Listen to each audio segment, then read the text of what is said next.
Good morning and good afternoon, everybody, depending on where you are in the world today. And thank you so much for joining today's session. My name is Rebecca Harvey. I am the Members and Networks Manager of Social Value International. I'm just going to do a very brief housekeeping just to get the session started. And then I'm going to hand over to Federico, who's going to officially open today's session. So just very basic housekeeping points. If you could all please make sure that your cameras are off and microphones are on mute, just so that we can make sure to hear the speakers today. There will be opportunity for some Q&A later on in the session, so you'll be able to ask some questions. So you can use the chat box for that, and I think there'll be opportunity as well to speak if wanted. That is pretty much all for me. The only other thing to say is that this session is being recorded. If anybody wants to see the recording afterwards, we can send that to you, and it'll be available on the Social Value International members area as well. So I'm now going to pass over to Federico, who's actually going to open today's session. But if you have any tech questions throughout, you can send me a direct message through the Zoom chat, and I'm here to help. But thank you so much for everyone coming today and to our wonderful speakers. Okay, thank you, Becca, and thank you for the effort and for organizing this event. I'm Federico Mento. I'm actually General Secretary of Social Value Italia, and at the same time, I'm board member of Social Value International. And for me, it's really a pleasure to have Antonella Noia and Irene Basile of ACT, and to introduce this webinar on the global action on social and solidarity economy ecosystem. And really thank you for being with us. As Becca said, we will have a time for questions. So please, if you have any question, you could put on the chat. And I would like to pass the floor to Antonella. Thank you, Antonella, to be here with us. So please, the floor is yours.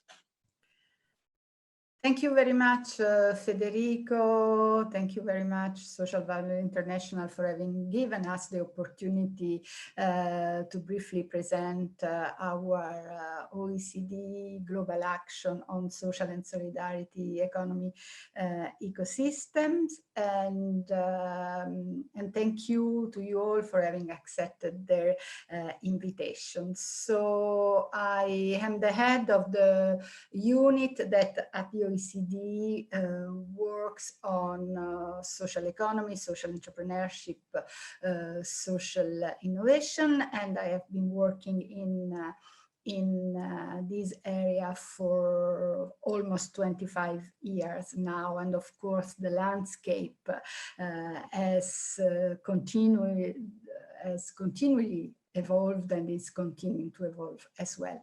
So I will try and share my presentation. Here we are.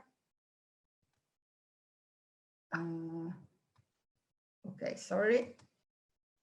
Can you see it? Yes, perfect. Okay, great.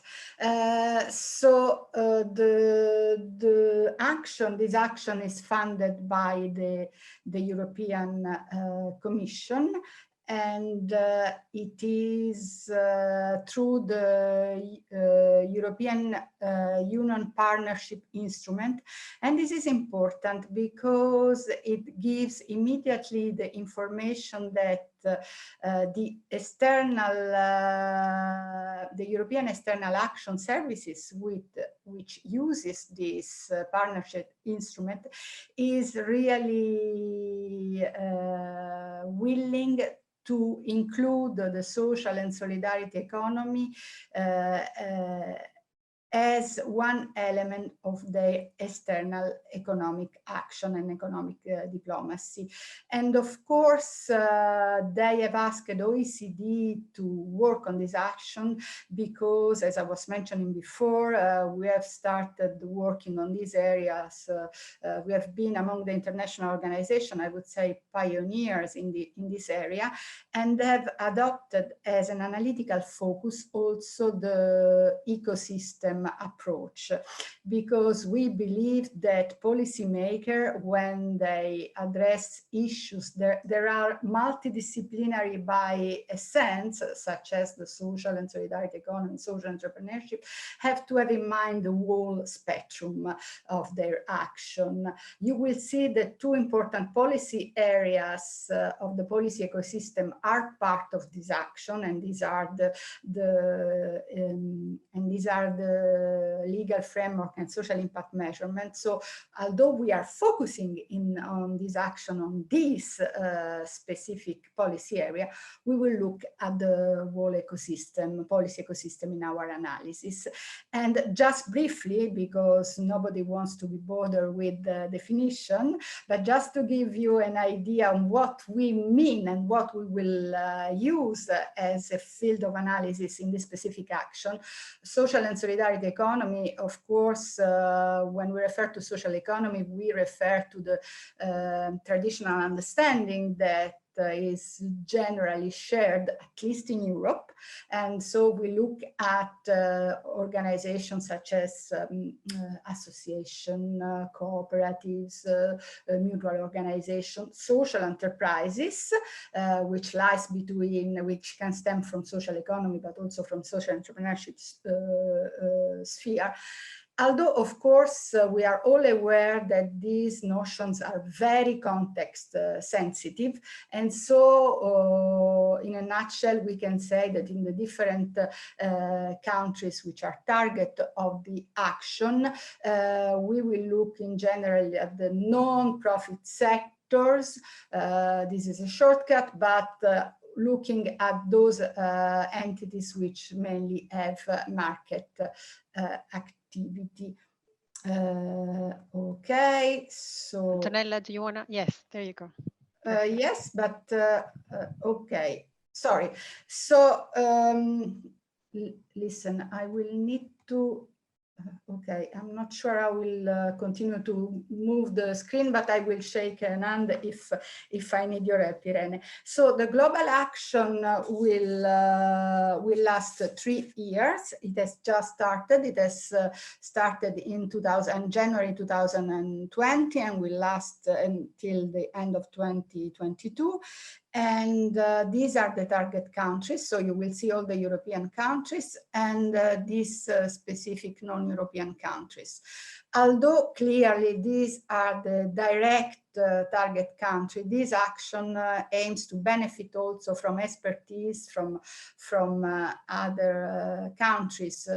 So there are possibilities, for instance, from other countries also to join with a specific role, the peer learning partnerships, but also to contribute with case studies and with sharing knowledge.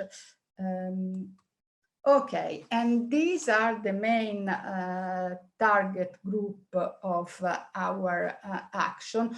Of course, you know, OECD core mission is to assist policymaker and government in the design and implementation of their policies in many areas. So clearly the first target group of our action are policymakers and governments.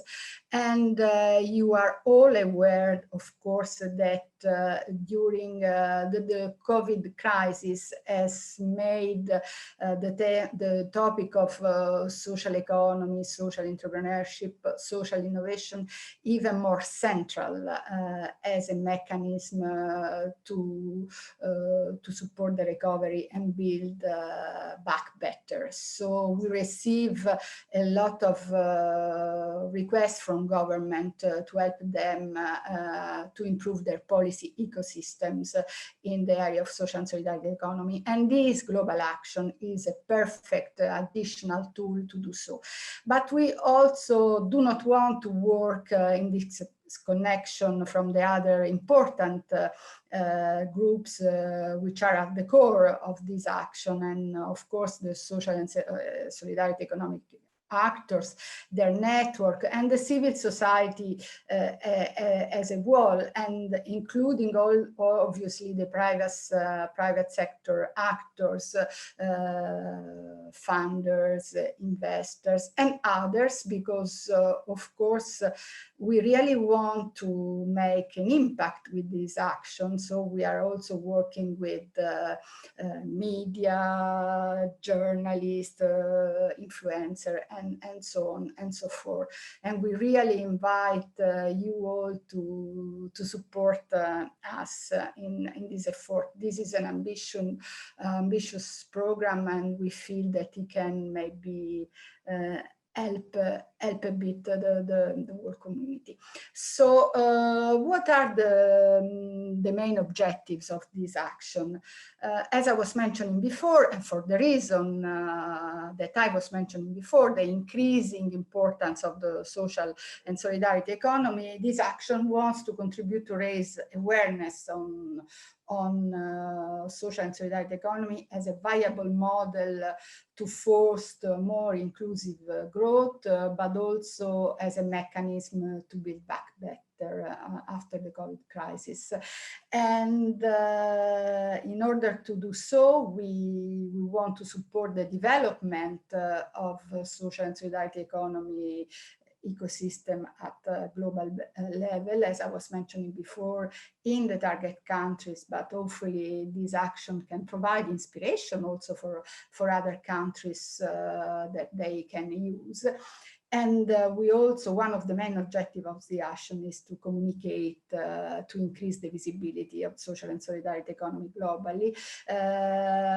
We all know that maybe this is a field which is very well known by the players in the field, or the actors which are not in the field but they are connected, but it's still something that needs to be communicated around to be totally understood in terms also of the impact and potentiality of social and solidarity economy to contribute to economic and social development.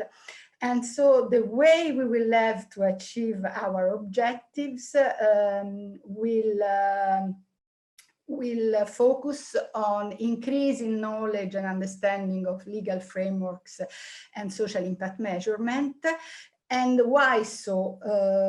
I was saying before that these are the two main pillars of our work, and these two have not been chosen by hazard, but because in the work that OECD does with the government, be this at national or subnational level, this comes regularly back to us as the areas in which there is a strong need to improve and to understand what needs to be done. And of course, if we focus on social impact measurement, for instance, you know better than me that this is not a scarcely populated area, is a very crowded area, overcrowded area. So here there is really a need, we believe, to go towards a shared understanding of what social impact measurement is, why things should be measured. And so our ambition, after all, is to bring a bit of clarity on this very important policy area. And the last pillar of the last objective is to promote this peer learning partnership opportunity that I will provide more detail on this later on, but of course these are the elements in which you can also have a more direct implication. So the main outputs will be two international guides, one of legal frameworks, another on social impact measurement. We are perfectly aware that in the scientific community and even in the community of practitioners on both areas, there are efforts going on, there are guides which are being prepared, there are international network being created. For instance, one which is of course very familiar to you all is the impact measurement project. And of course our idea is of course to not to work in disconnection with this ongoing and effort, but to capture them and encapsulate them into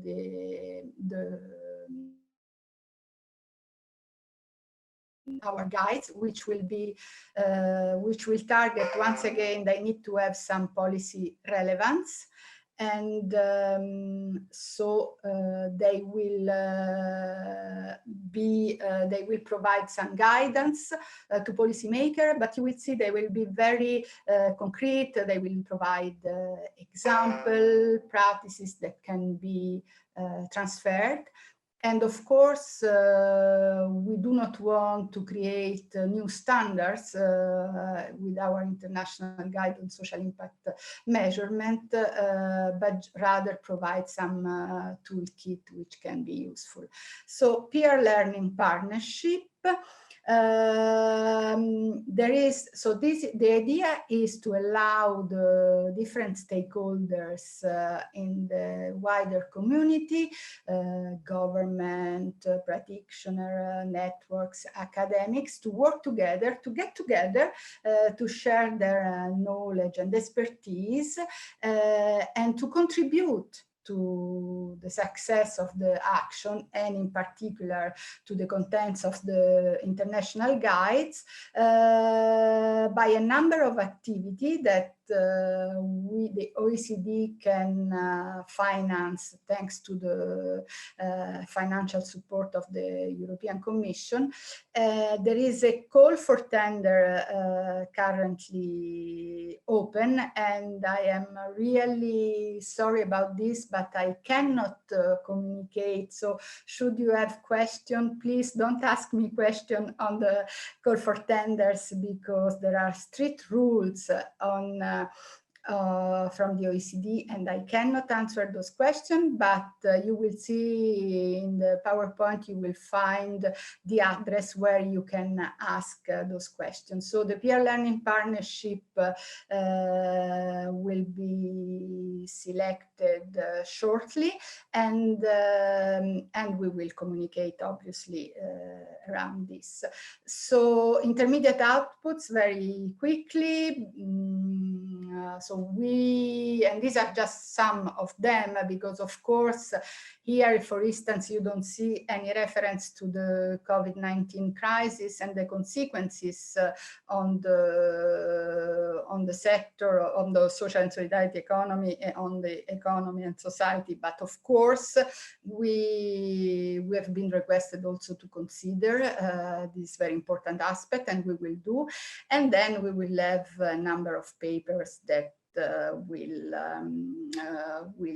address some aspects that have been suggested by stakeholders in the preparatory phase of the action.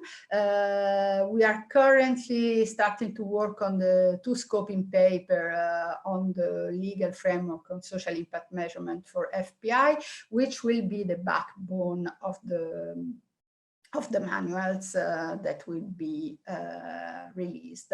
Another important element, and I will just quickly mention this, is this country fact sheets, because we have the ambition to be able to provide quick information on each country, on of course on the top of the main economic variables, socioeconomic indicators. We want also to provide a snapshot of the landscape of social and solidarity economy in each country, and also to include some snapshot on legal framework existing in the country, and some relevant information also on the main social impact measurement tool used in the country. And Irene can add on this information if she wants to. So there will be 2 international conferences. Sorry.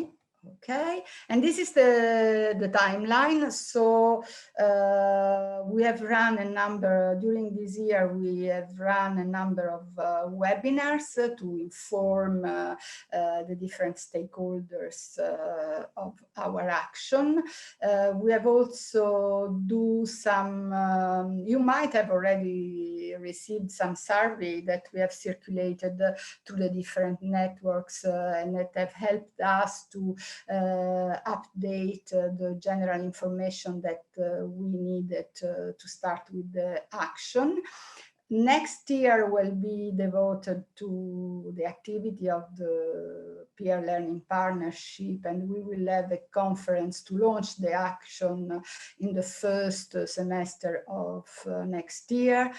We have delayed this, hoping to go, not to be obliged to go virtually, but possibly there will be no choice. So let's hope that things will improve, and we will start to work on the interim reports and workshops that are part of the action. And in 2002, we will come up with the international guide, and there will be a final summit to present the result of our action. So I stop sharing my PowerPoint presentation, and thank you for your attention, and I am very eager to reply to your general questions should you have some. Thank you very much. Thank you, Antonella, for this overview about the global action. And so if someone would like to have more information or some thoughts about this overview, please just few seconds for giving the opportunity to present question. I have a question, because there's the issue of social economy is something very broad. So I would like to understand how OECD is trying to embrace this complexity, because it's something very, very hard in terms of theoretical and theoretical framework. Thank you, Federico. You are totally right. And this is the reason why at the very beginning I said that, of course, whenever it is possible and whenever the shared notion of shared understanding of social and solidarity economy correspond to the reality in the country, we will stick to this. And maybe at the European level, there will be it will be less difficult to cope with some sort of shared understanding. But of course, because this is very contextual, we will need to adapt to the different context in the different countries. So ideally, we will need to take in account, and this is what has already emerged, for instance, from the preliminary mapping exercise that we have undertaken in the first months of the action. We will need to take in account those actors that are perceived as being part of this landscape. And of course, the idea is to look at those entities that to some extent adopt practices in which, of course, there is an implicit or explicit willingness to have to produce some social benefit, some social impact for the world, for the local communities. But indeed, it is a difficult challenge, so wish us luck to be effective in this. There is a question, I don't know if you can see on the chat box the question. Yes, so the question of Charlotte Osterman. Thank you, Charlotte, for the question. So there will not be special rules on this specific project.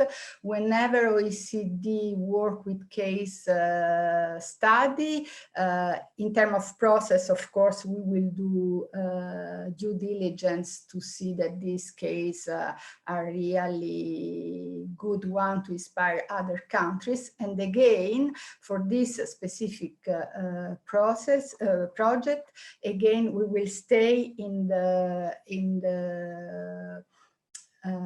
landscape, in the, let's say, definitional and concrete landscape of the country for which we will choose the case studies. Of course, being this an action which will include 34 countries, I'm not sure that we can have case studies for each country, but we will try to be as diverse as possible geographically, concerning the policy areas, the specific field of operation of the case study selected. I hope this answers your question. Can I maybe just compliment Antonella?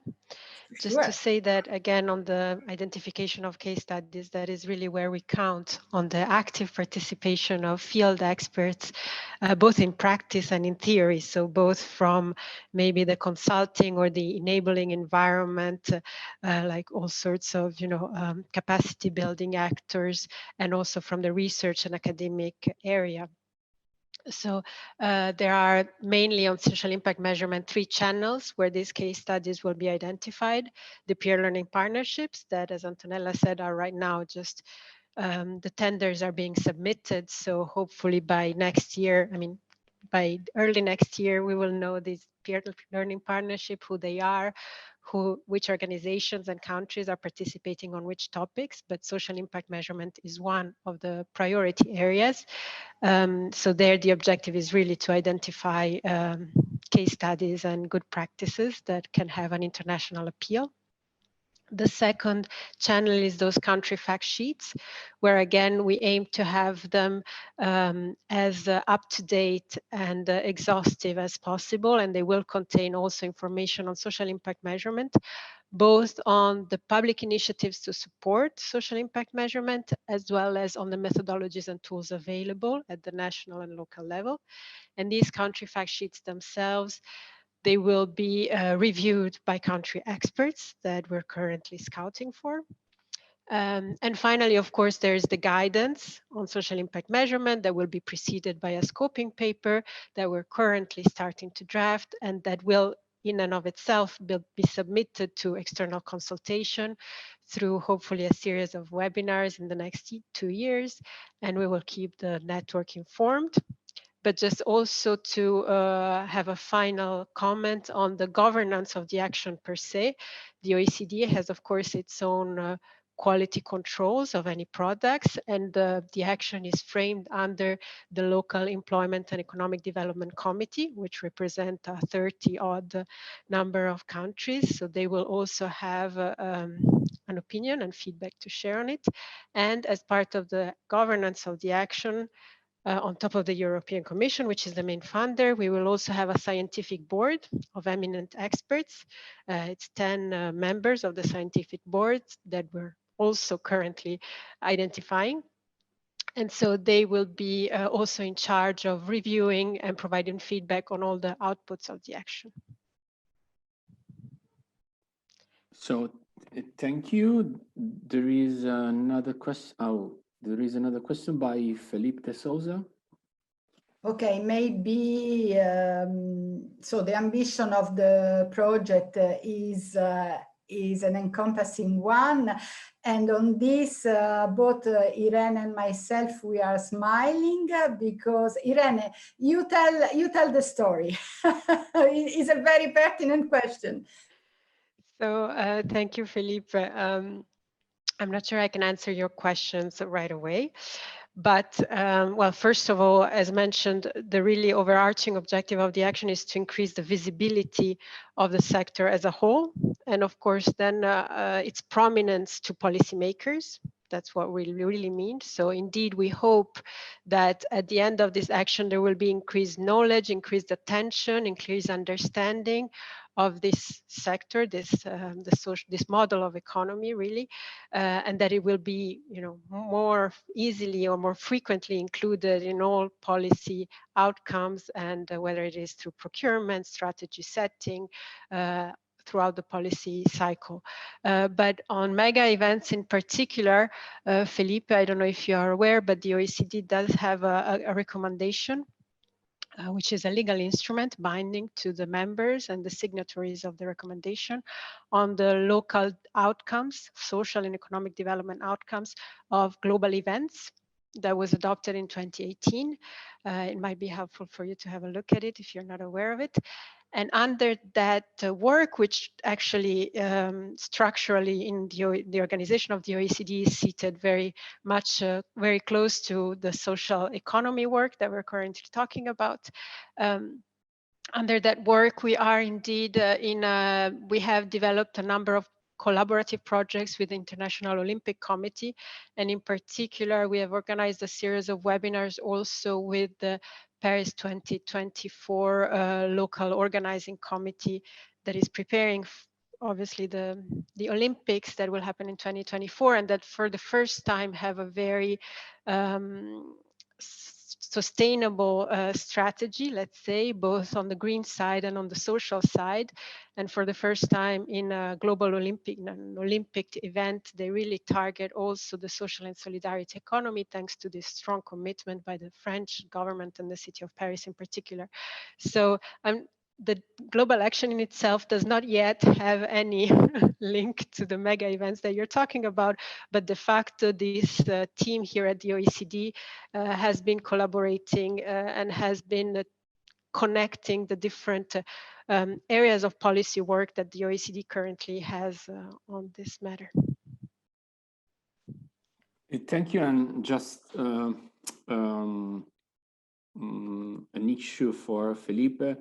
The European Commission did impact evaluation of the European Capital of Culture. So there is a big literature on this topic.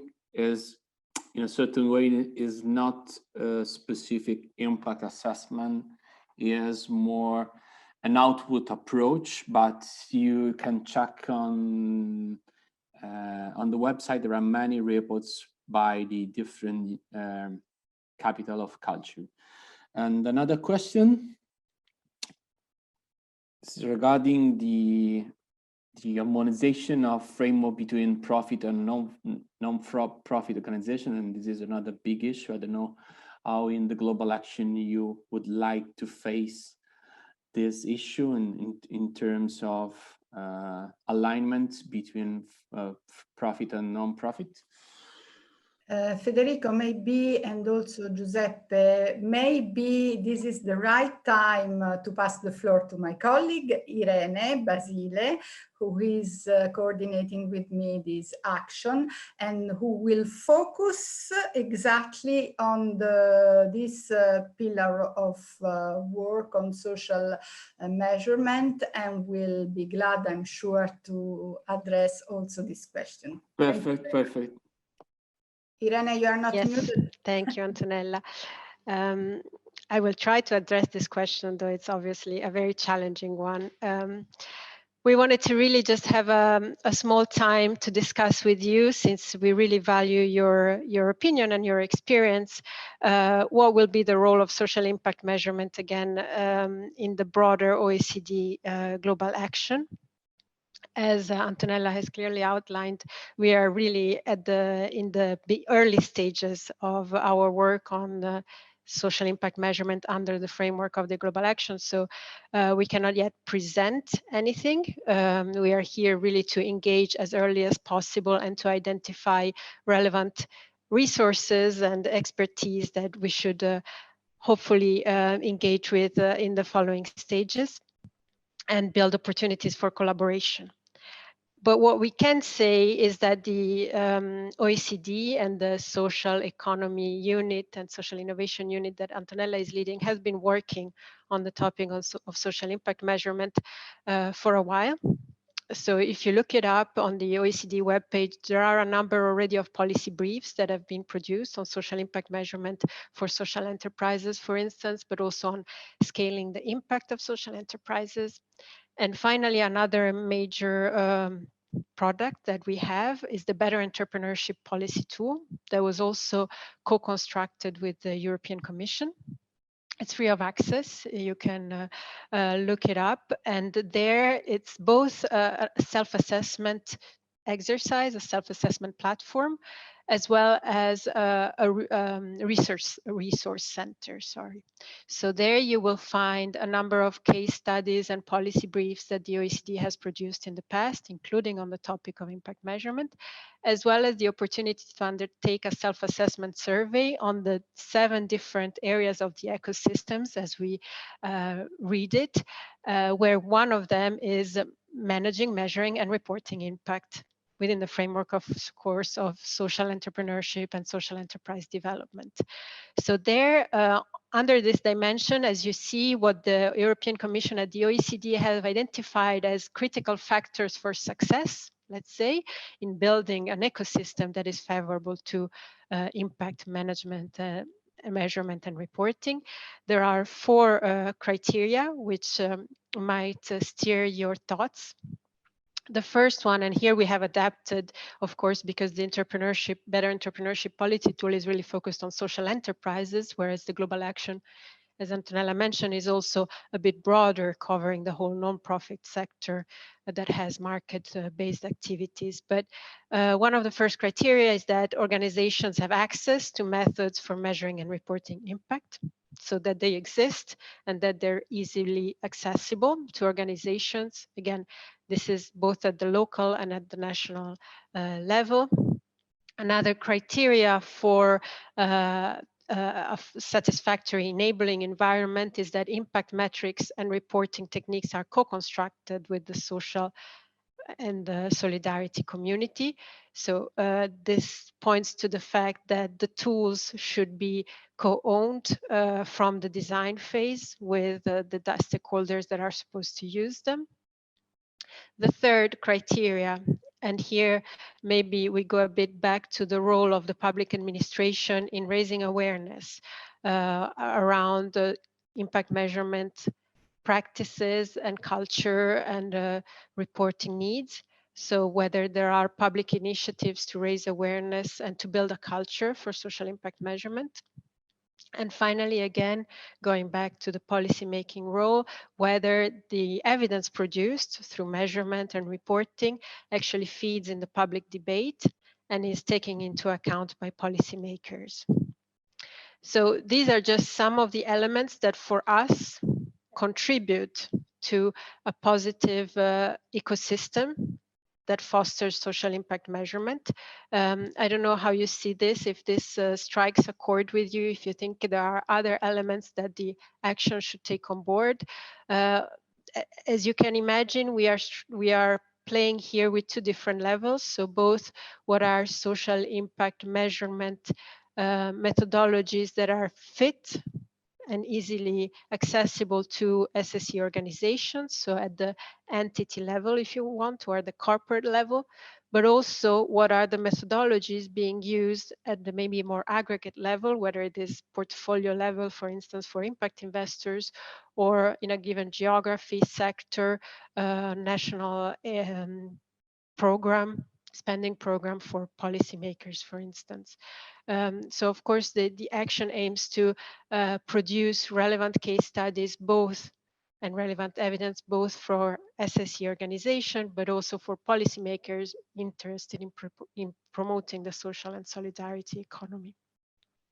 So some of the questions that this work tries to address and that you see here, where we really look for your feedback as well, is what the first and probably the most methodologically interesting one is: what are the main challenges in fully capturing the contribution of the social and solidarity economy to sustainable social and economic development? So here the question is a methodological one. What are the challenges, limitations, but also facilitating factors in capturing all aspects, all outcomes and impacts that the social and solidarity economy may produce, which includes intangible, but also very subjective dimensions sometimes of improving well-being and other psychosocial factors, for instance.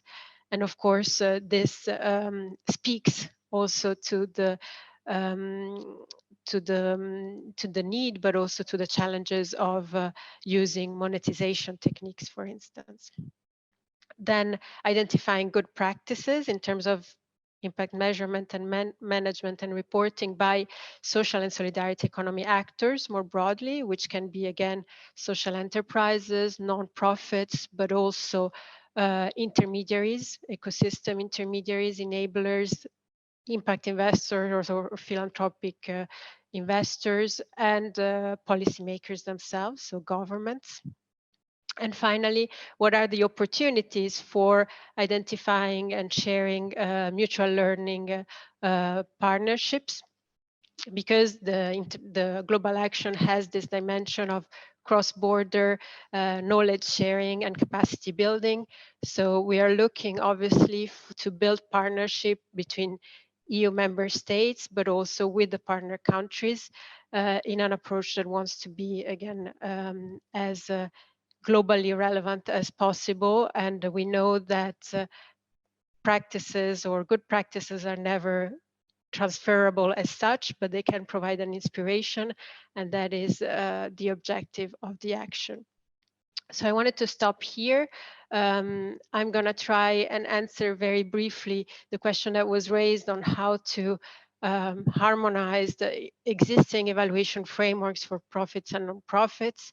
De facto, there's already many attempts, I think, at harmonizing them. This action, of course, by definition, looks at both the profit and non-profit area. So in and of itself will allow for a convergence, hopefully, of in the culture for social impact measurement and the actual practices. Antonella already mentioned that the OECD is already a member of the Impact Management Project and its structured network. So there, together with colleagues, we are already starting efforts to map what we call the system of standards. So all the different impact measurement standards that exist. And that looks both at the financing side, so investors, all the impact investing community, but also at the business side, so all types of business organization, corporate entities, stemming from corporate social responsibility, but also beyond. And in this broader framework, of course, this global action comes in a very timely fashion, because the objective is, in this really wide gamut of actors and standards that exist, to make sure that also those that have been developed for the social and solidarity economy are well taken into account. So again, how is it possible? There's a number of ongoing policy efforts to align and I don't want to say harmonize, but build coherence in the system. And this is one piece of the puzzle. Yes, thank you, Irana. There are two more questions. One maybe has had an answer by your intervention. And the other question is how to ensure robustness of metric you use for social impact measurement is really another broad question. So,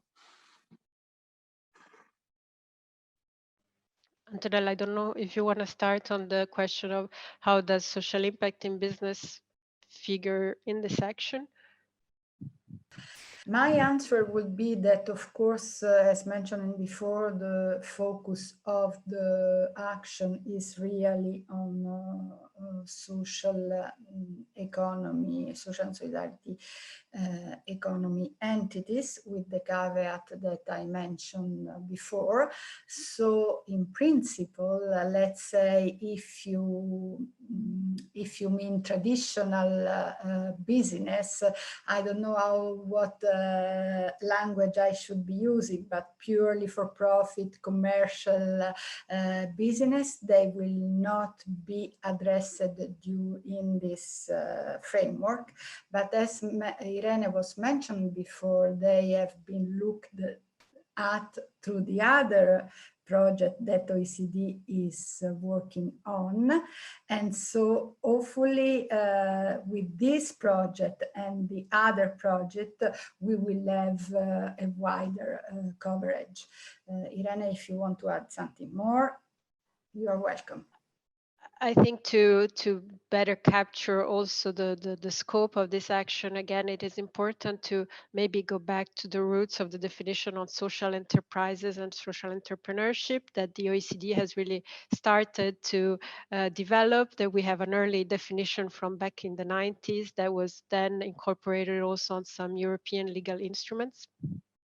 So for social enterprises, we have a number, we have let's say a quite aligned vision and definition, which includes three main aspects. So the entrepreneurial dimension of having market-based activities, the social dimension that should be really incorporated in the statute and the governance system of the entity. So the social mission that has to prime over profit making and other activities, and then the governance that should be to some extent participatory and democratic. So these are three key elements that for us characterize social enterprises. They're not necessarily all mandatory, but they are very important. But on top of that, this action in particular does indeed have also this solidarity dimension, and that's where we extend to also all nonprofits that have tradable goods or services on the market. Businesses per se that do not have a social mission, that do not have some form of governance that is either democratic or participatory. Of course, they would not necessarily fall in this scope, though they might have a CSR strategy and philanthropic activities, but they are indeed, as Antonella was saying, captured in many other work streams of the OECD, including, for instance, on inclusive business and so on. Another question on the relation between the global action and the SDGs framework. Okay, thank you very much for that question. There are not explicit link between this global action with the SDG frameworks for many reasons. But of course, it becomes unavoidable to refer to SDG also because social economy was delivering on SDG well before that SDG have been conceptualized as such. So the answer is no and yes, but there is no explicit link with the SDG framework.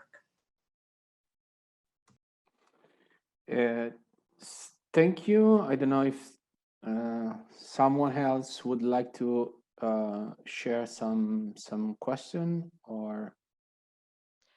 I wanted to maybe thank Milek and Clive that underline probably a similar point, that is that the dimension of now what we now call independent impact verification. So also checking the robustness of the metrics that are used in the social impact reporting. This is indeed, it's true, it's something that was probably not, at least not explicitly captured in the slides that I presented, but indeed it is something that is very much in our mind in the work on social impact measurement under the global action. Any impact evaluation, impact assessment has always been understood as being based on, some sort of observable, objective, and independent judgment, right? Whether it was as public evaluation or independent reporting and be audits, for instance. So indeed, it is something that we need to capture, and I think it's very good that also the sector or the community of that has been that has developed around social impact measurement has started to really speak up about it and engage on the topic, because it will build credibility for the whole profession.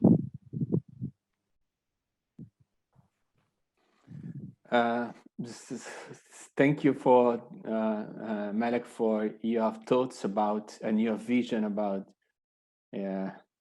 perfect alignment between business and social mission, and we are all together working for having this day not so far but very close. So this is our effort as global community. And I have another question for you about the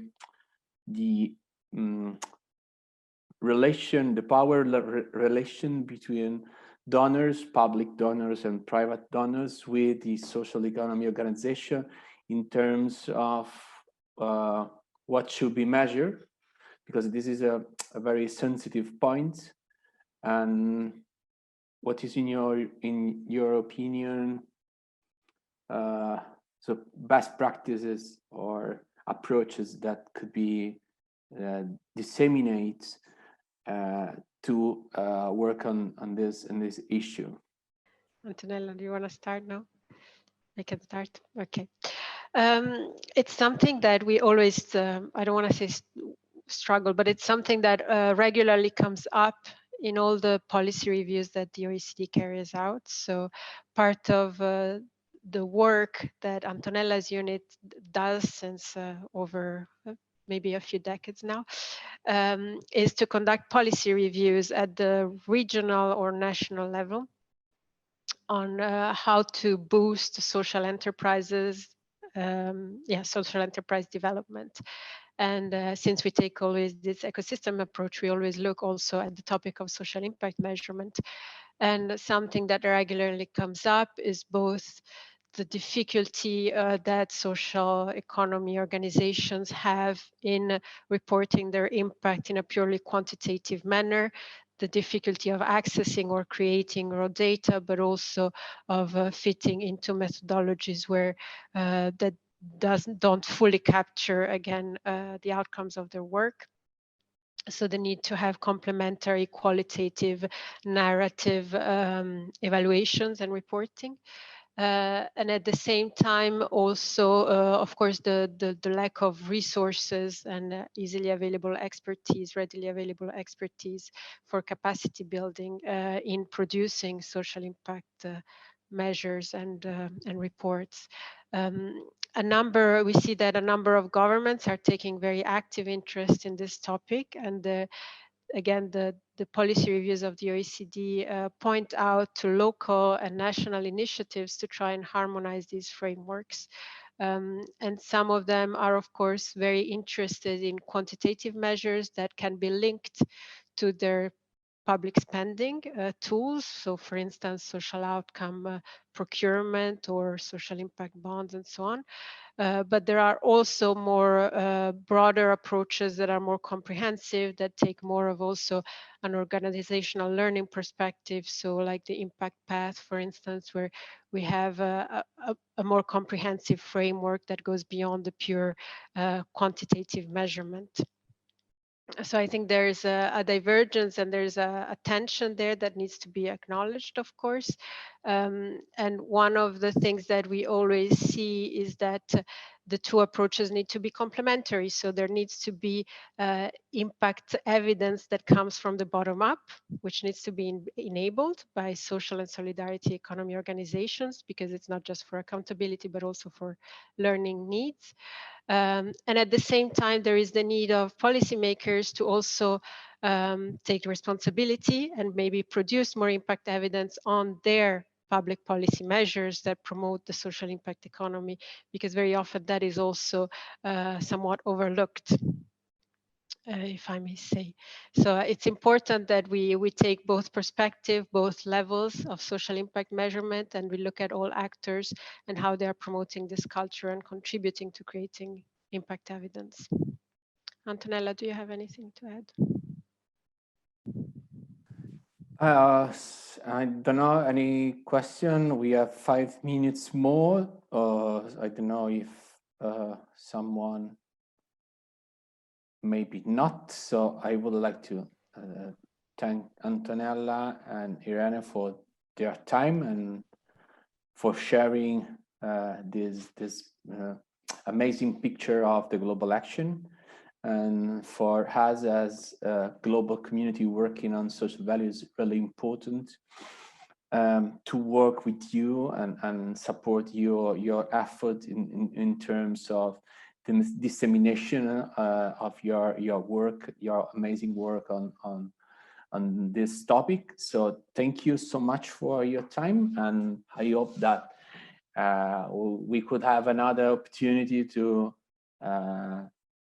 exchange views about the social value and social measurement issue. And I would like also to thanks all the attendees for their time, and again Becca and Rosie for organizing this webinar. So thank you so much, and hope to see you soon. Thank you, Federico. Thank you, Social Value. We look forward to staying in touch.